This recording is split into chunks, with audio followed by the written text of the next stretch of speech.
In the roaring 1920s, when airplanes were still a brand new miracle of human invention, their wings cutting across skies like steel birds, there was a girl who dared to believe that the heavens did not belong only to men or to the privileged few who could afford them.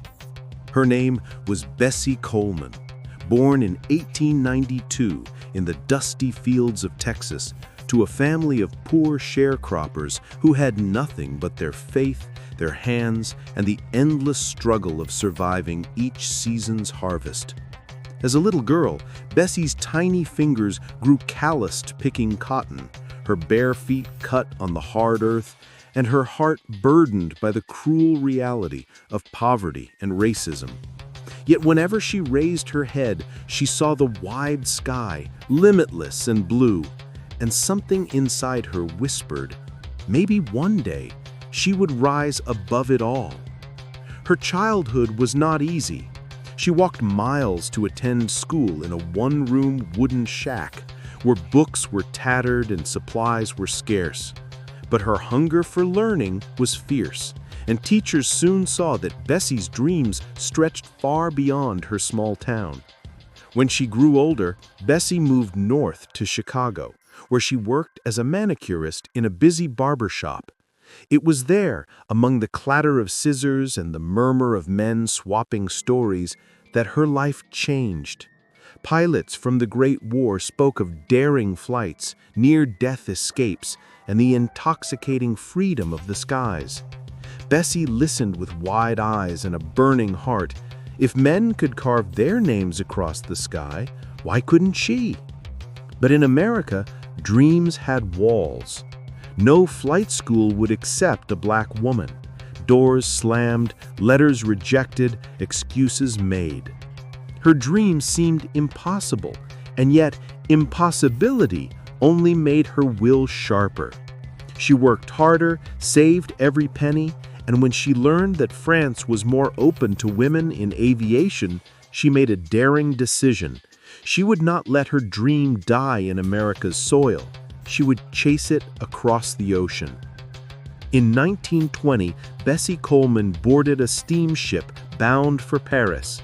The Atlantic stretched endlessly before her, waves crashing as she stood at the deck, the salty wind tugging her scarf, eyes locked on the horizon, not as a servant of the land, but as a future queen of the skies. In France, she trained in open cockpit biplanes, the engines roaring like thunder beneath her. The first time the plane left the ground, her heart soared higher than she ever dreamed. She was no longer earthbound. She belonged to the sky.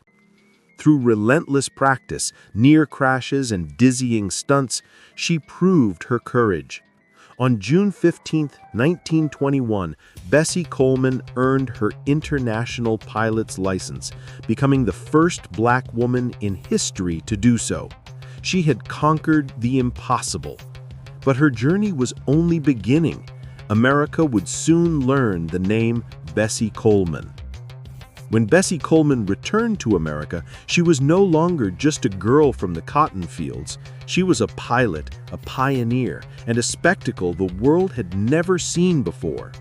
Crowds gathered wherever she went, waiting to watch a black woman fly, something most had thought impossible. And fly she did, not with caution, but with fire. She twisted her plane into loops, spun it into dizzying spirals, dived toward the ground only to pull up at the last breath, leaving audiences gasping in terror and awe. She was no ordinary pilot. She was a daredevil, an entertainer, but most importantly, a symbol. For every black child who had been told they could not, for every woman denied opportunity, Bessie Coleman was proof that the sky could belong to them too. But fame was not enough for her. She had tasted the freedom of the skies, and she wanted to share it. She dreamed of opening her own flight school, one where young black men and women could learn to fly when no other school in America would teach them. Yet, even as she gained fame, she never bent her principles. She refused to perform at air shows that segregated black and white audiences, turning down money and opportunities rather than betray her people. Her courage was not only in the sky, but on the ground. She used her platform to inspire a movement, to whisper to the world that dreams were not bound by color or gender. But destiny, as it often does with legends, struck too soon. On April 30th, 1926, in Jacksonville, Florida, Bessie prepared for another show. She climbed into the plane, planning a new stunt that would thrill the crowds the next day. The plane lifted into the sky, the engine roaring, but in mid-air, tragedy struck.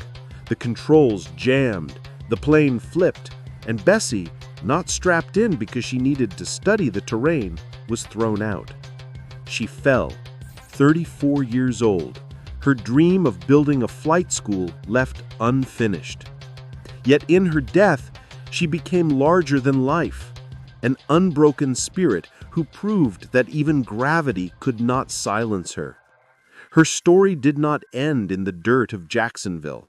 The Tuskegee Airmen of World War II, America's first black military pilots, called her their inspiration.